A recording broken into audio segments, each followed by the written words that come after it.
My name is Sidney and I play Alona, and this is what you missed in Season 3, Episode 5 of Edge of Legend.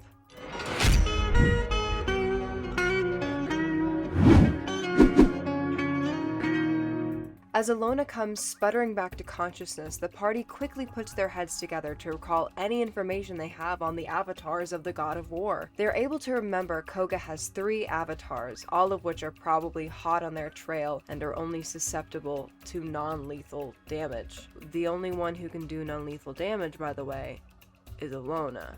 Alona takes a quiet moment to pray to her goddess and inquire after what had just occurred between her and her self-proclaimed brother. Afra confirms she knew that the Steel Price was the one who dropped her off on the steps of the Temple of Ore, but that is as much as she knows. She also reminds Alona of a solution she might use in order to find more information, which is the little door she keeps in her back pocket, soon to be revealed to be a relic of one of the Elder Gods. She then offers Alona a ritual to bestow the ability to deal non-lethal damage to her friends. But they cannot do any other damage type at all if they take this ritual, and they can't do any healing either. With this blessing, Alona emerges from her trance and encourages the party to partake in the ritual, much to a lot of their, hesitation.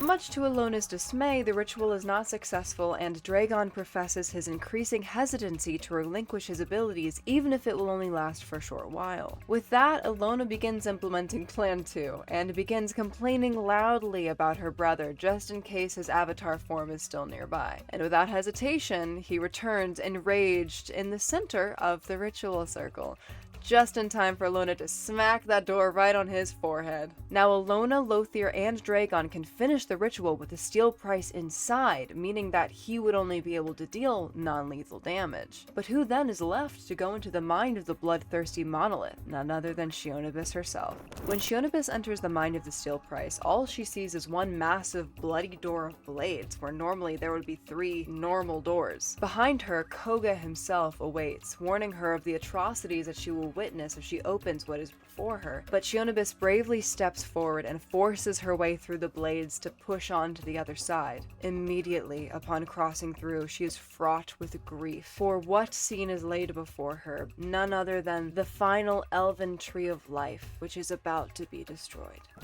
She races down to the war table where Emmerich is about to push the button that will end the lives of thousands of unborn elves. She also sees a haggard Verlaine Tarsian begging Emmerich to reconsider and give the Elven Council more time, but the tree has sucked up all life from the surrounding land and continues to grow and spread. Emmerich professes they have no choice, and they have given the Elven Council plenty of time to come up with another solution, to which they have nothing. But a frantic Shionibis puts a blade to his neck and drags Emmerich down to the warring battlefield, a bloody mess of human and elven lives strewn before them, and one elven man unrelenting in his fight. She threatens Emmerich, but knowing she cannot change the past, she lets him go, and he detonates the massive explosion that ends the warring in their tracks. Only one persists among the shell-shocked warriors, the Steel Price. It is then Shionibis sees Koga approach the damaged form and offer him power beyond imagination, the avatar ship he possesses to this day.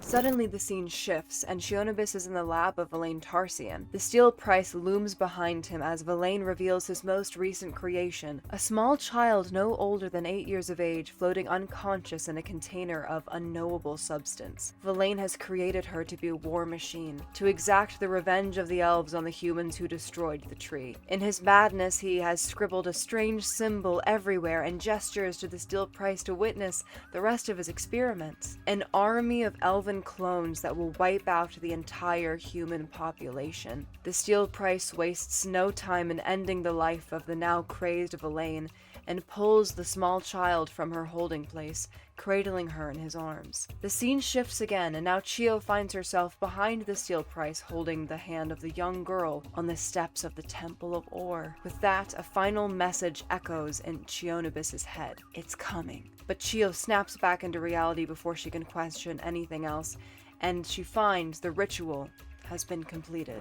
The Steel Price, having lost his ability to take lives, loses his avatar form and reverts back to what Shionibus just saw in her vision before Koga approached him. Ilona pulls Chio aside to ask about her family, and Chio cannot bring herself to tell Ilona the truth, so she lies and tells her she had a good father and a loving mother instead. They regroup with the Steel Price, who offers the party a deal. If they participate in his Tournament of Champions, they have a chance to win a wish spell and use it to save both Koga and the unhatched dragon, god of world peace. If they do so and they win, he will stop pursuing them. But he has to revert back to his avatar form to perform the tournament. The party agrees, and the Steel Price asks Ilona to follow him outside for a ritual of his own. It is there he reveals the true identity of Ilona's father, and why Ilona and the Steel Price are considered half-siblings, for Verlaine Tarsian is also his father. But Ilona's mother is a devil lord named Pythus, the devil lord of lies, deception, and manipulation to be exact. Verlaine was taken in by her during his grief over the loss of the trees,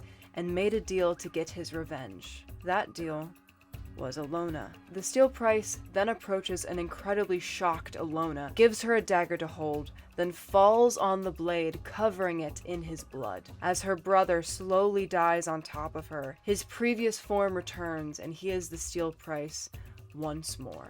And that is what you need to know from Season 3, Episode 5 of Edge of Legend. Make sure to tune in Wednesdays, 8 p.m. Pacific Standard Time to the Nat20 Productions official channel on Twitch to catch the newest episodes of Edge of Legend as they happen. We look forward to seeing you in chat as you become legends right alongside us. Thanks for watching!